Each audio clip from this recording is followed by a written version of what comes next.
Some of you may become somewhat uncomfortable as parts of this film unfold, but I think if you listen carefully... Nature has intended that you bound to be a A healthy, happy sex life is a most wonderful and terribly unpleasant. We've all experienced curiosity about ourselves and the opposite sex. Who hasn't? Hello, my dirty ducks. I'm Megan. I'm Marcella. And I'm Colin. And welcome to Remedial Sex Ed. Today, let's determine, are we talking about kinks or are we talking about fetishes? Because when I Googled the thing today, I noticed that there is a difference and the two of them get used pretty interchangeably. Yes, same with BDSM and kink. Things get interchanged all the time, but they are two different things. If I understand correctly, from what I read of all sources, HuffPost, about the difference between kink and fetish is like a specific thing that sexually arouses you.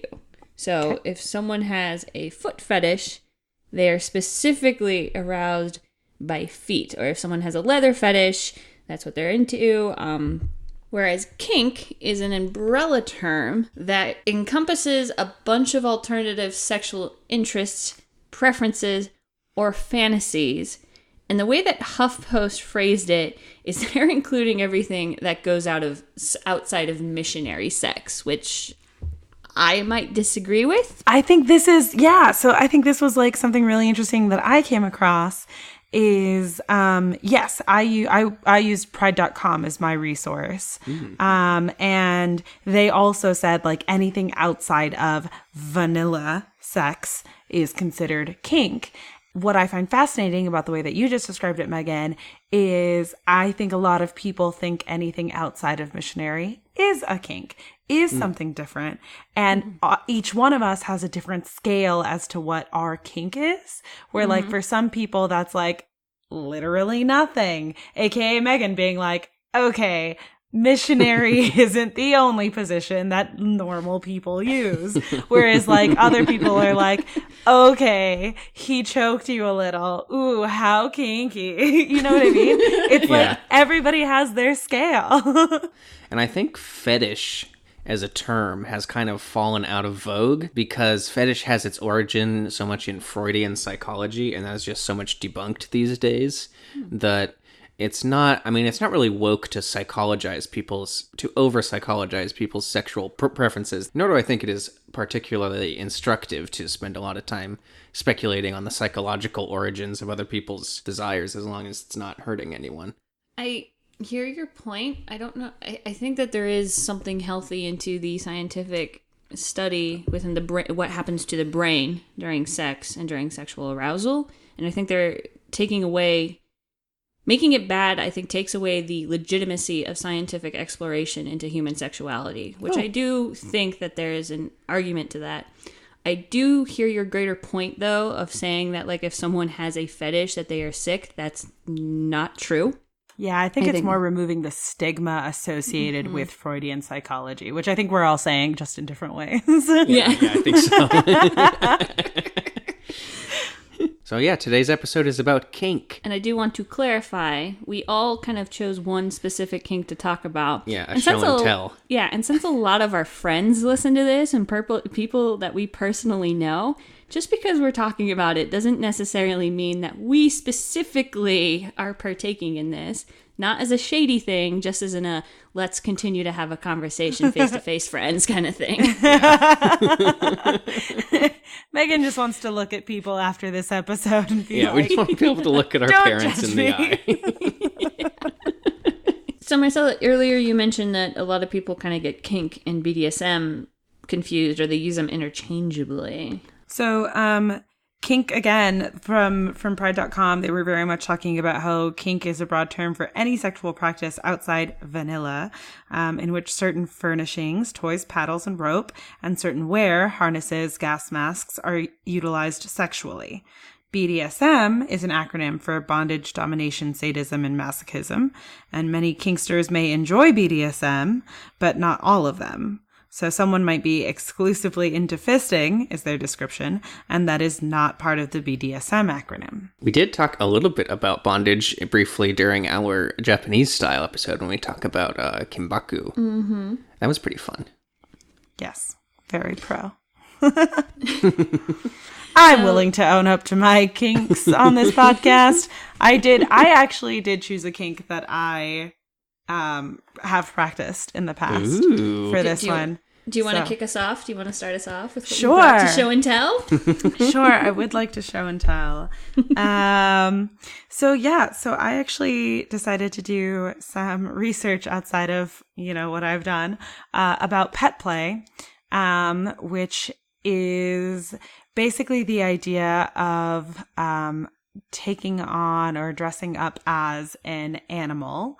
And taking on certain characteristics of that animal. And a lot of pet play usually has like a dom-sub kind of relationship, or it doesn't have to at all. It can be very neutral, and it's actually being considered as like a huge or just an easy way to dive into kink life, because you don't have to have the power dynamic be a part of it at all. Could you briefly describe what a dom-sub relationship is, or how that power dynamic works? Sure. That makes sense. The D in BDSM is about dominance. So there are a lot of relationships that are based around having a dominant person and a submissive person. So that can factor into somebody's life in a bunch of different ways. There are people that are financially submissive to their owners, where they hand over all of their finances to their owners, and their owners can spend their money as they like and live in their home and like all of that kind of thing. So that's something that a lot of people have. There are people who in the bedroom are dominant or submissive, and maybe like certain qualities of being a submissive, like there's like in bondage, there are a lot of happy submissives who enjoy bondage, because it means that they're like kind of handing their power over to the dominant person in a way, because the dominant person has control over the limits of their body and what they can do to that body in that period of time. There are people who live 24/7 in dominant submissive relationships, where the dominant will have the submissive do errands for them, do things like cleaning and all of that kind of stuff. And the submissive is happy because they enjoy making their dominant happy. So they do all of these outside traits. So it's, dom-sub it varies. There's a lot of different variations. I have not touched anywhere near enough of them in that description. But yeah, there's that. So the way that plays out in pet play, for example, is sometimes there are owners who train their pet to do certain things like sit and beg, or if we're getting into like the nitty gritty of it, if there's like a dominant who grabs their pet by a collar, because a collar is some of the gear that you might wear in pet play. And, that could be a way of like sexually arousing your partner, is just like grabbing them roughly by the collar. Like there's so many different ways to do this. But yeah, so there's also the idea backing away from dom submission in pet play, and the reason that it's becoming such an easy way for people to dive into kink is because that doesn't have to be part of the power dynamic at all. And so if you do tend to be a kind of so our pets, especially when we choose pets, when we're pet personas like cats, which is what I go by, or dogs, you adore your pet, right? You like take care of it. You're very loving towards your pet. So in my relationships, my partner has always been very like caring. They will do things for me. They will make sure that I'm comfortable. They will it's a very sweet relationship. So you can do that and have like no dom sub space, or you can do that and have a dominant submissive space where I, as a submissive, do like to make my partner happy. So that can mean that I'm doing certain things for them. And puppy play, which, as I was saying, is very popular in the gay community right now. Puppies will like run up and bury their nose in their partner's crotch and like sniff them and be like a good boy, you know what I mean? And so there's like so many different variations as to how you can handle pet play. Some people choose mythical creatures, and there's ways to like stimulate yourself just with the gear that you use in pet play. Like a lot of people will wear tails that are anal plugs. Then you can have sensory deprivation in pet play as well, because you can wear masks that have like blinders, especially if you're doing like horseplay.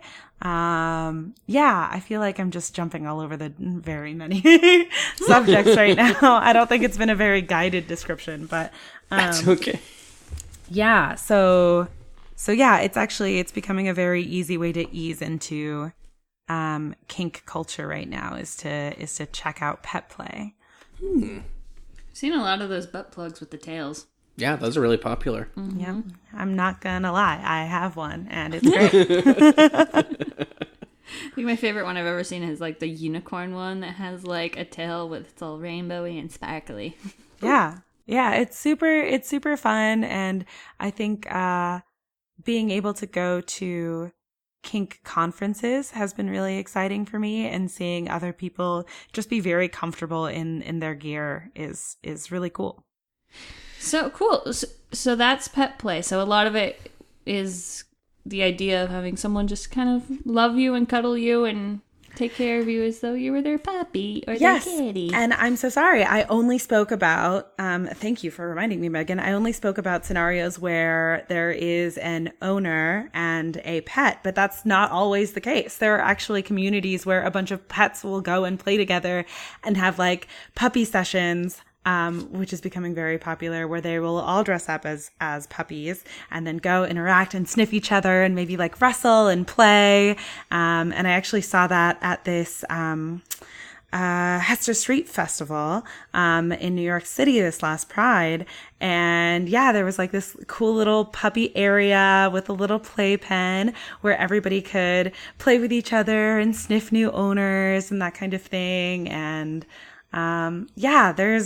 there's so many different variations of it. So it's a very easy way to maybe check out some kink and get outside your comfort zone and take on a character. It's basically a different variation of role play. Nice. Mm-hmm. So that kind of ties into the one that you brought to the table, Mr. That's Sorry. Right. Colin. Ooh. Oh no. Oh no. Don't want to get doxxed. Yeah, what I brought to the table this week is a much maligned community, furries, because I wanted to learn a little bit more about them, because I really don't know anything about furries. And as it turns out, spoiler alert, it's really not a kink being a furry. It's really just a fandom. It's just a community of people who really like anthropomorphic characters. Like, it may start with Disney cartoons or just cartoon characters, and then they go and create their own anthropomorphic characters, and the community has really grown out of that. So despite the fact that furries have been kind of a joke for a long time and almost exclusively associated with the sexual side of things, the sexual or the kinky aspect of the furry fandom is a really small and somewhat controversial part of the community, because a lot of furries don't like being associated with that. And, all the art that they draw, all the characters that they create are totally safe for work, family friendly, and they just there's something about these personas these characters create that they create and then sort of embody or inhabit in some way. The most obvious example being people who create full-on fur suits, which are like the custom mascot character. They might look like a mascot character to you, but really they're this sort of cartoon character that a person has created, and usually your fursona is an idealized version of yourself, or your fursona has characteristics that you might want to inhabit. Like your fursona is more outgoing if you're a very shy person. Like you might create for yourself a dog character who is very friendly and loving when you yourself are kind of shy and reserved, and you'd want to be more that way. So that when you are taking on your fursona, you can act in... It sort of like creates a circle, a safe space where you feel comfortable to act in a way you may have always wanted to act personally, but have never had the confidence to without that persona. So where's the line between being a furry and a cosplayer? There isn't. Being a furry is just a kind of, like, for a lot of people... I mean, obviously you can be a furry and not cosplay as your fursona. It can just be something that you use online in forums, or it can just be like an idea you have. It's kind of, it can be like having a D&D character. Yeah, but a lot of furries choose to cosplay as their characters. I mean, really the only difference between cosplay and, like, dressing up as a furry is, like, cosplayers play existing characters, usually. Like your Link, or your Griffin McElroy, or whoever you're cosplaying as, and... But furries, you dress up as a new character that you've created, mostly. I mean, you could dress up as Lola Bunny if you like. What are your thoughts on Lola Bunny? I defy anyone, regardless of orientation, to tell me that Lola Bunny isn't hot. I'm all in support of that. She's crazy hot. No. She's super hot. And I would say the male equivalent of Lola Bunny would be Disney's Robin Hood. Absolutely. That fox is a fox. He's a very seductive fox. He's a very I learned a lot about... I mean, that's a good segue into the sexual aspect of it. And so the furry community goes back a little farther than you might think. You can trace its origins all the way back to Mickey Mouse. Like, you could go even further than that if you like. But, around the turn of the century, there was a genre of cartoon called funny animal sketches, which is just, like, anthropomorphic animals doing human things. And that sort of reaches its apotheosis, if you like, in Disney and Warner Brothers and Mickey Mouse doing... creating these funny anthropomorphic characters that people really identify with. And then in the 60s, and just prior to the 60s, it gained a lot of momentum in like sci-fi and fantasy communities, and people started creating underground zines and underground comics featuring new anthropomorphic characters that were sort of inspired by Disney and Warner Brothers, but these are for adults, and that, again, reaches its sort of zenith in Ralph Bakshi. Do you guys know who Fritz the Cat? Oh, okay. Yeah. Yeah, Fritz the Cat is like this legendary X-rated cartoon from the 60s.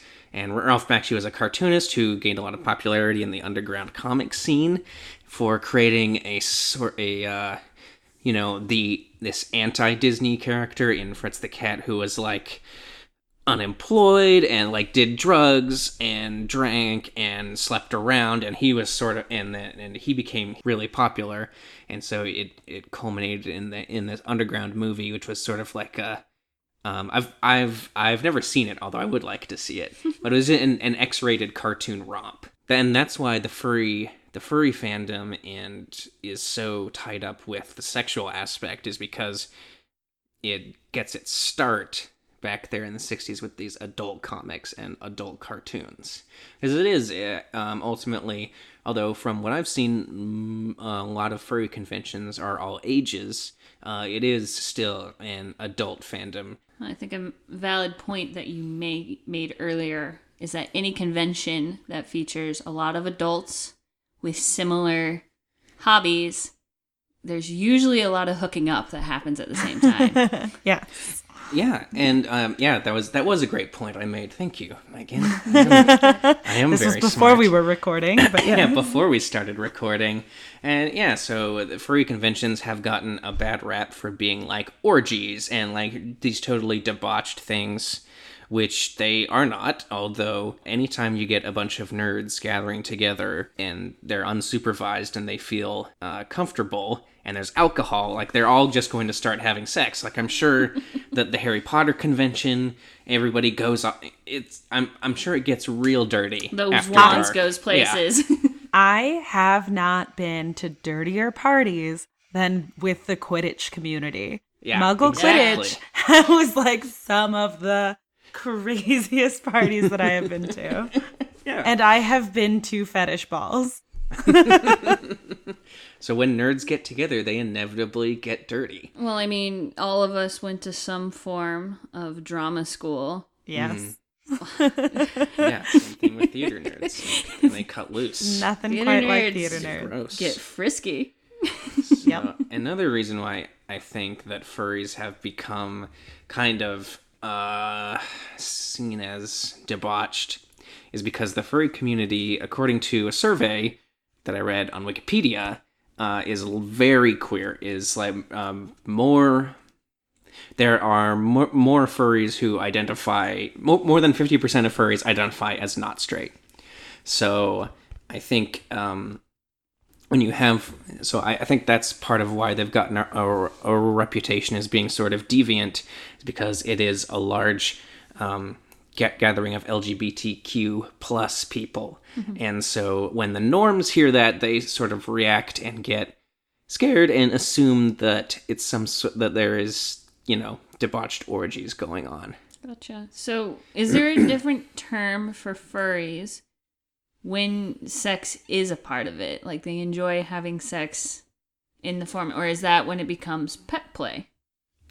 Well, in the reading that I've done is that actually there was surprisingly not a lot of crossover between pet play and the furry fandom.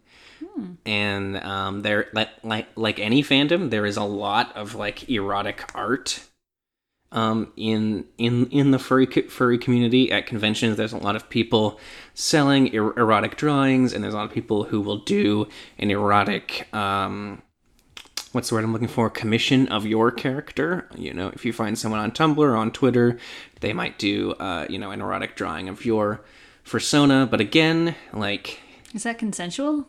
What? Oh yeah. I mean, well, what do you mean? Like, furries are individual human beings. Mm-hmm. Like, when they seek out the eroticism of their personas, are they purposely going out for it, or are people kind of just making them erotic without contacting them first? Oh, I mean, have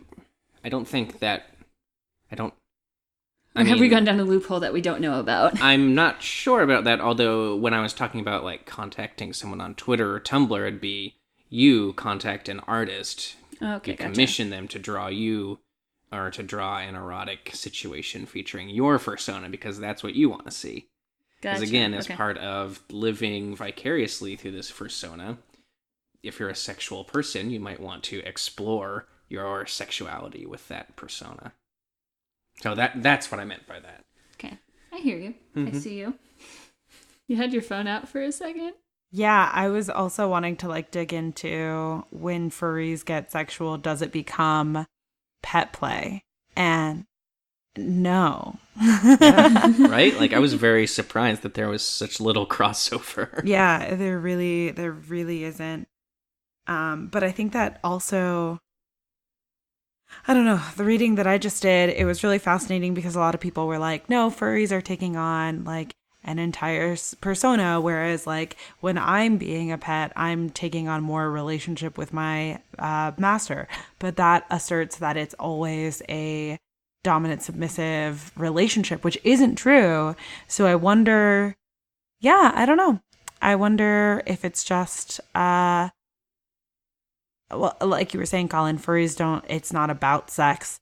It just happens to, like, sex just happens to be a part of the community because sexuality is a part of our identities in any way, shape, or form. Right. Mm-hmm. I think that's putting it better than I did. It is like, they are attracted to the furry fandom for their own reasons. Yeah. And because they're a sexual person, they express themselves sexually just like Marvel fans or Star Wars fans do when they say, like, I really like this character. Yeah. And I would like to see them bone down. Yeah. Yep. Marcella, do pet players have like a nickname?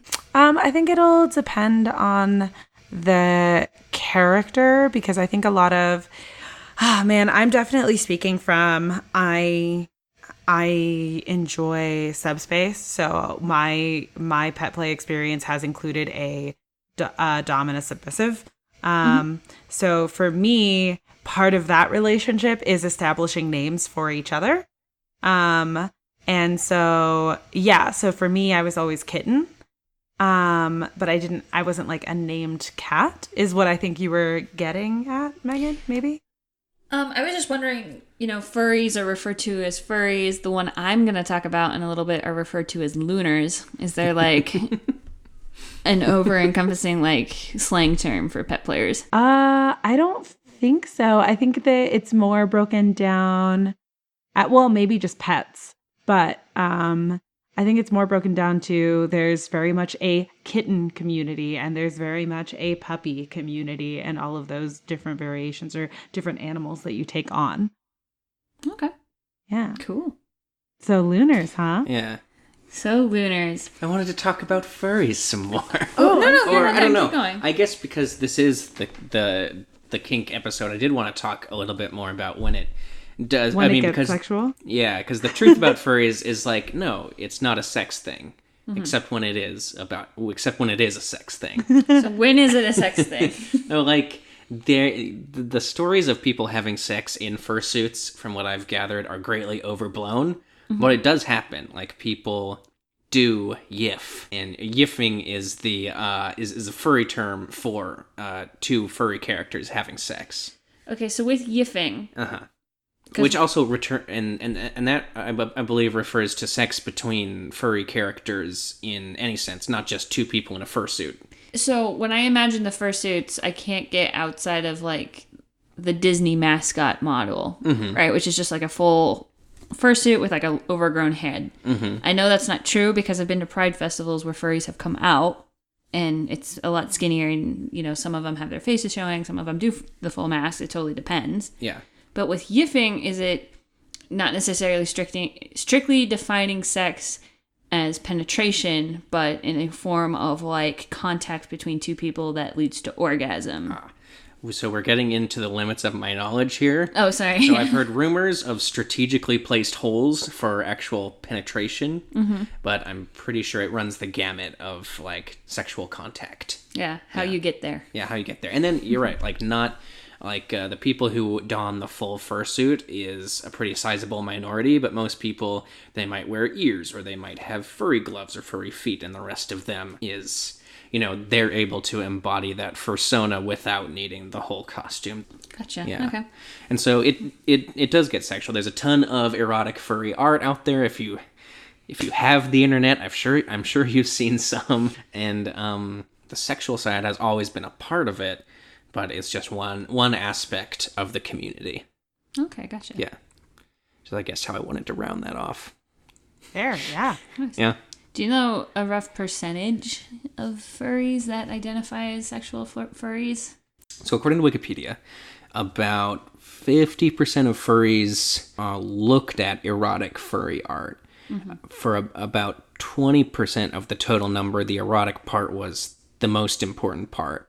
For another 20%, they were completely disgusted by the erotic side of the community. And everybody else in the middle was sort of just like, yeah, like I occasionally look at furry porn, but it's not the big thing for me. Gotcha. Okay.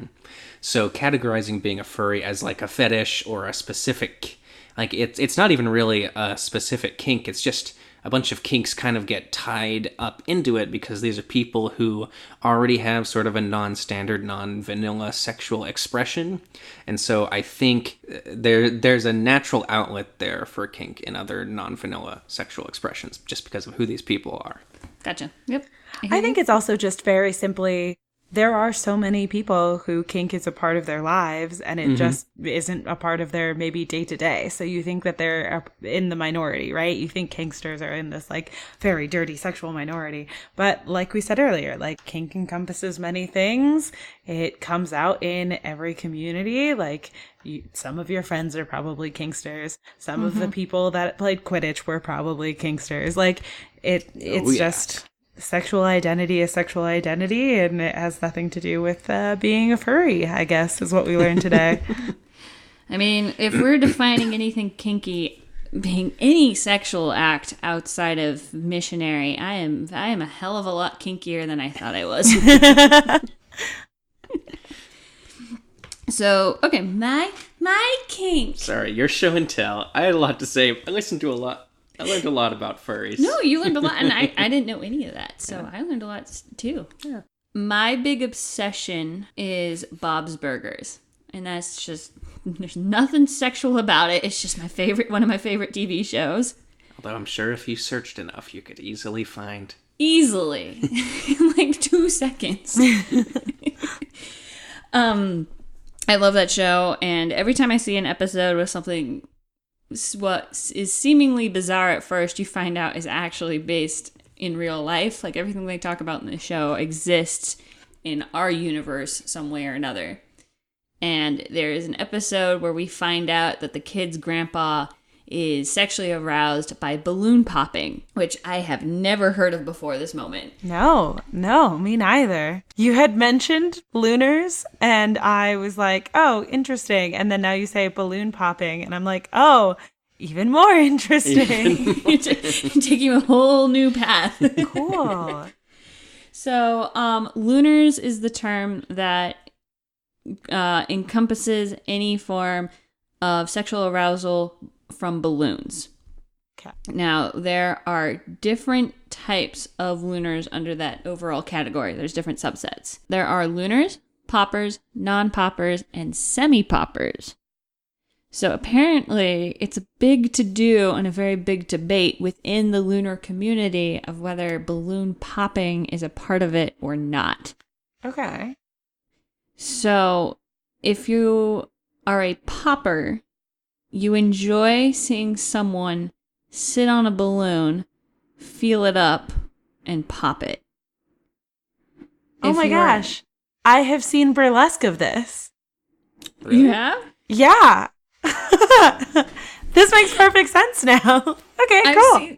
I've seen burlesque where they have the balloons covering the bits and they just have a needle and pop it, but it's kind of different. Please continue. But like, yes, I have seen burlesque of this. So those are the poppers. Non-poppers are not sexually aroused by the balloon popping. In fact, the person who gave this article, they quote, said, "For me, a popping balloon is like a vibrator running out of batteries right while I'm in the middle of using it." That's a great description. Yeah. So for some people, it just completely kills the mood the second that the balloon pops. Now, I had a little bit of a struggle trying to visualize what they were talking about, because at first I was just imagining balloons, but they make it very clear that you cannot do this particular this particular fetish with run-of-the-mill balloons that you can get from a standard store. They are specialty balloons that are much more rugged so that they can support the weight of a person. Oh. And you can get even more rugged balloons that you can use multiple times. Huh. And so I did something that is questionably bad, and I looked up some balloon popping videos to see if I could figure out what was going on. What makes that bad? You know how we talked about how I'm like deathly afraid of anyone like looking up the auto fill on my phone because it's like started with vaginas and condoms sweetie, and dildos. I can teach you with how everything. to delete that. And so like my computer has just got so many porn lookups at this point, more so than like I would say a normal person, because of course I've Googled porn before this podcast, but now it's like going out of things where they're like, Miss can you explain why we're looking at these balloon popping videos? And Well, who's going through your search history? Yeah, I was like, the know. FBI is not coming for you for this reason, at least. Yeah, not for this. or like how this immediately follows how I was Googling how one gets on the sex registry and how much detail that they list. That one, the FBI might be looking at you. My searches are getting more and more questionable as time goes on. I once, at one point, tried to research stuff on my personal computer while at work and then realized this was a terrible idea. And now I leave all of my podcast research for the home. So anyway, I found a video, and kind of to describe what's going on is the balloons are huge and they have a very like distinct sound as you rub against them, and as I can understand, the sound that the balloons make is very important.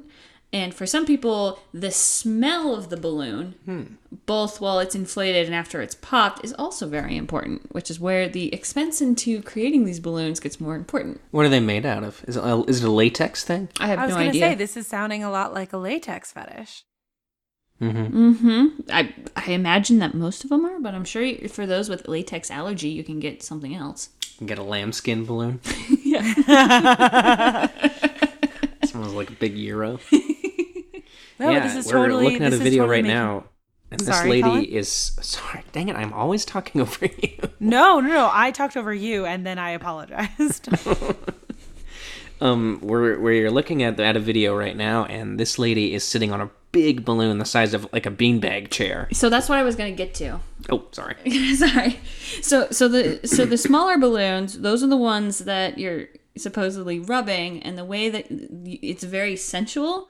And as I was watching the video, this is not meant to be shady, but I don't have a balloon fetish, so for me, what was more arousing was the look that she was You giving. protest a little too much. Yeah, I was literally thinking that from the beginning, Colin. I think we're finding out a lot about Megan right now.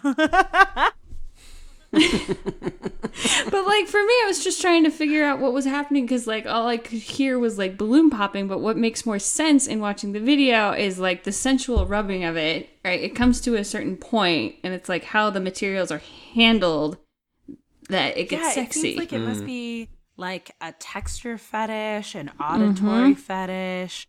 And then also, seduction by balloon. Like I was saying, I have totally, and am just now realizing that I have watched a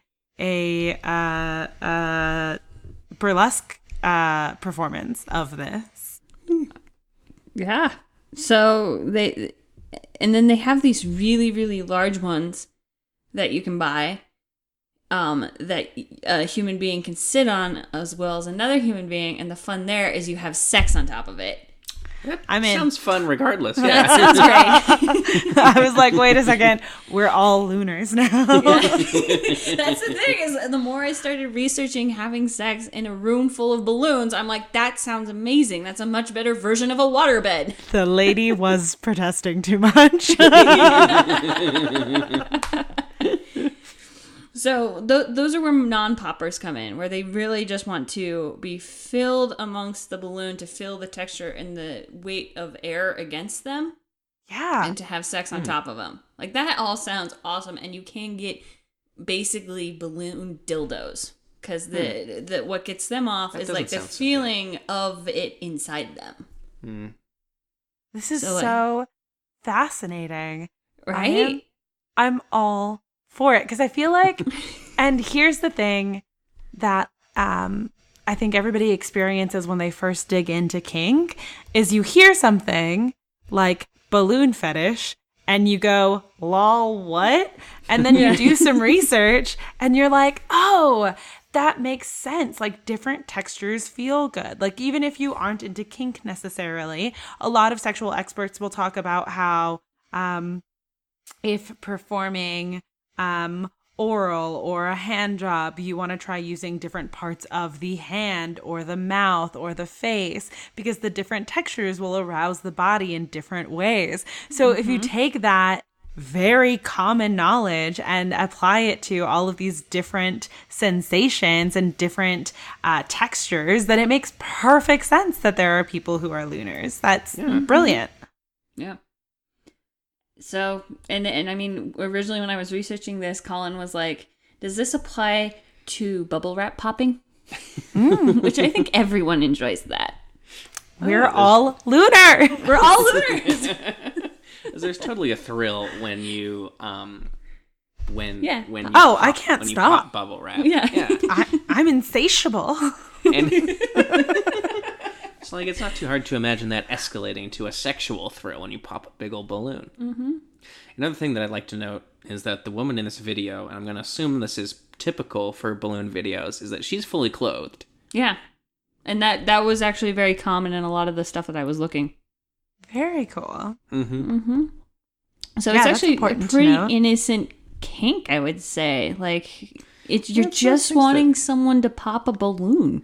Yeah, I mean, it sounds kind of bizarre, but it seems fun and, like you said, Yeah. totally harmless. I mean, I think most kinks are totally harmless, but this one just seems very fun. Yeah. So something that I do think is interesting that gets associated with a lot of fetishes and kinks is they get used for comedic purposes all the time. Mm-hmm. Like, as I said, the first time I heard about this was in Bob's Burgers. Mm-hmm. Basically, Linda's parents move into a retirement community where they expect them to be swingers. And, like, the grandpa's trying to explain his kink and how he can't ask his wife because she's afraid of loud noises. And so he, like, buys his wife a pair of, like, not only earmuffs, but earplugs so that she can go. So they found a way. It was a Oh, sweet episode. that's so sweet. And the parents reconnected. But, like, thinking of the pet play, all I can think of is that one scene in Big Mouth. Big Mouth, yeah, where the dad is pretending to be a sexy kitty. Yeah. Yeah. And it's played off kind of for laughs, but again, it was kind of a sweet scene where the lesson of both those episodes of cartoons was that, you should just let people like what they like if it makes them happy. Actually, Colin, you touched on this. Kink can regularly be this way of releasing stress or releasing. It's something that I found very fascinating about dominant submissive relationships is submissives seem to be very high energy, high confident, or can be people in ordinary life who would really like to give somebody power for a minute because so much of their day to day is having power and making decisions. And so you see a lot of people actually as well in financial submission who are like, very type A, aggressive, go out there, make money kind of people, and then just want to release some of the stress and pressure of making decisions and hand it to somebody else. Or for dominant people, a lot of the times you'll see that they can be very like giving people in day-to-day circumstances or are people pleasers and spend a lot of their day and a lot of their emotional energy pleasing other people, whereas when they get into dominance, then they can just like be for themselves, you know what I mean, and like live for themselves and not necessarily need to please anybody else, and they can have that kind of identity within themselves in a way that they don't feel safe exploring outwise, which is kind of like how you were talking about furries, again, not a kink. But just that ability to take on a persona that is different to you in order to release or to try something very different to your ordinary life. Totally. Yeah. I totally get I understand the submission thing. There's something so relieving and lovely when you don't have to make decisions for just a couple hours, especially if you're a project manager, like to have some moment of your day where you're like, I'm not doing anything. Yeah. I also wanted to talk about how sometimes with pet play, humiliation and degradation will be incorporated into it as well. So there are things like training your kitten or your puppy or, you know, whatever this is to use a litter box or to urinate or use the bathroom outside or what are other things? Like there are different variations where it can be very much like a control aspect, or it's just the pet's job to make the owner happy and to be a good boy or girl all the time. And if not, being punished, whether that be something as iconic as like getting hit in the nose with a newspaper, or like, or it can be like I was saying earlier, where it's very much like an adoration. And I think the way that I fell into pet play is I've always been into submissive dominance play, but I'm not a huge fan of humiliation degradation play. And pet play really allows for having a dominant person take care of you and adore you, but still also make all of the decisions for you. Yeah, there are so many variations. It's really fascinating to me. Yeah, I think we're going to have to do another couple of kink episodes because when you start talking about humiliation and degradation and bodily functions, that's when it starts seeming kind of extreme to me as a more vanilla person, I guess, because I really like to explore that more, because I think people can listen to this and hear about balloons and furries and understand, but when you start getting into stuff that sounds extreme, like humiliation and degradation, I think that's where... I think one of the greatest points we made at the beginning of this episode was how everyone has a different description of vanilla and a different description of like what they think is pushing it too far. True. I know when I was last in the UK, I was having a debate with a group of friends of, would we rather peg someone or would we rather pee on someone? And for me, I was like, how is this even a discussion? Pegging hands down. And like, well, there you go, Colin. And like someone else in the room was like, yeah, it was so against me. Like they were saying like, how could that be your go-to? Wouldn't you be afraid that the person that you're sleeping with is gay? And I'm like, no, because anatomy. Right? Yeah. But that is a debate between two people. Because we all have a butt and it feels good to put stuff up there. Yeah. Put that on my tombstone.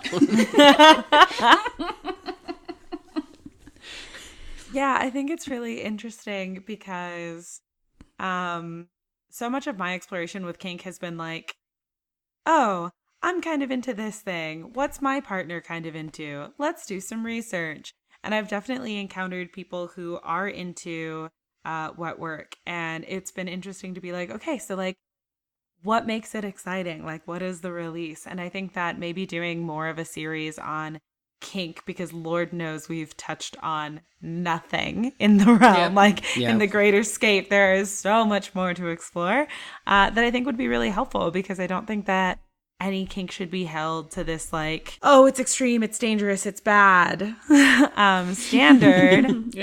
Because there are plenty of people who are very safe and do blood play, and there are a lot of people who are very safe and do breath play, and and all of these different things can be extreme to certain people, but if you look at the community, it all tends to be in a place where like setting healthy boundaries and limits to keep everybody safe while still exploring these maybe more extreme kinks. And when we were discussing doing a kink episode, I think that's why we came to the show and tell method of doing kinks, because it is such a large scope of everything. Mm-hmm. So starting off with like, everyone brings something to the table to discuss. And having a lot of these, because we got a lot of material to work with. Yeah. I do want to say that actually looking into any form of kink that you find particular and hearing people talk about it, especially when you realize that those participating in these activities are doing so in a consensual and safe manner, it really opens your eyes to, and actually you can see from their perspective and understand why they enjoy it.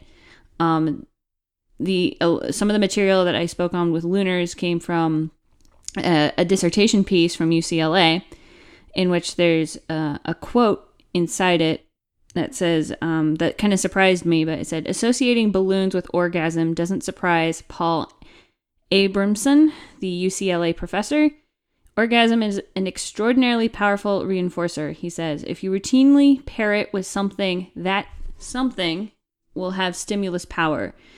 The proverbial Pavlovian bell, he says, referring to the bell that stimulated dogs to salivate in a classic experiment. Or that episode of Seinfeld where George eats George tries to pair sex with food, and then they're at the diner, and he starts getting aroused from scrambled eggs. Mm-hmm. So for all those out there, everyone has something that is tied to sex with them in one form or another.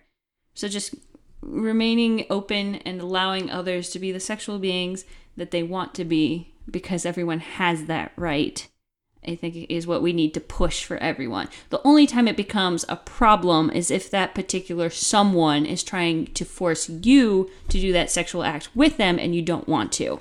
Right. That's the only time when you can be judging someone for their sexual being like, leave me out of this. Yeah. But otherwise, everyone has the right to do whatever gets their freak flag on. Absolutely. Consent is consent is consent. That be the only boundary with kink, fetish, BDSM. One thing I want to note is, as we talk about all of these things, it isn't just about sex. It can also be very loving. These relationships that come out of being in the kink community can be extremely loving. An example in pet play is when you collar your puppy, when an owner collars a puppy. That's a really big personal moment between those two people, because it's kind of a physical demonstration of their affection, of their relationship, saying, you are mine, I am yours. Like, kink can be love, and you don't need to just think of it as that dirty sex thing that people do. And everyone, regardless if you think it's kinky or not, people do weird shit in bed and with each other, period. Like, the amount of dumb nicknames that Colin and I have for each other can never be aired to the public because they're weird. Embrace your kinky community, because apparently if you're doing anything other than missionary, It's kink. it's kink. Want to go to a furry convention now? All right. Let me know how it goes. I will. Maybe I can get a press badge. That'd be awesome. Do some interviews. That'd be really fun. Wouldn't that be the dream, going to conventions and just interviewing people and getting material for the podcast? I mean, I think what? that'd be so much fun. Yeah. That's my hope. We need to start looking into some form of sexual conventions. Yeah. My searches are they're just gonna get weirder. Just blast your cash. Megan, release that feeling that they're getting weirder. They're just getting more explorative. Yeah, That's true. Exactly. Just go to ipconfig flush DNS. I think. I've got a lot Open the terminal. I got a lot of history of STI photos and like. Oh, I did so much abortion research at work, and I was very concerned that everybody was like, Marcella, are you pregnant? It's just, yeah. I mean, how would you piece some of the stuff that we like look at together with like zero context? Like, I would love to see how Just someone think goes we were very through adventurous people. Like, Megan, do you want to talk about your chlamydia HIV combo that's going on? Follow us on the social meds. Yeah, social meds. Yeah. Write us a review, please. Please. Yeah. We have some likes. We have some likes. Yeah. But what we could really go for is one of those tasty reviews. Mm-hmm. And we'll be joining you again shortly. Thanks for listening. Thanks. I'm Megan. I'm Marcella. And I'm Colin. Bye. Bye. Bye. We should all come up with a fursona. You will agree that the concepts will continue. That is the to be very perfect ending, full Colin. person. An absence. We keep you for the comedy. Thinking about sex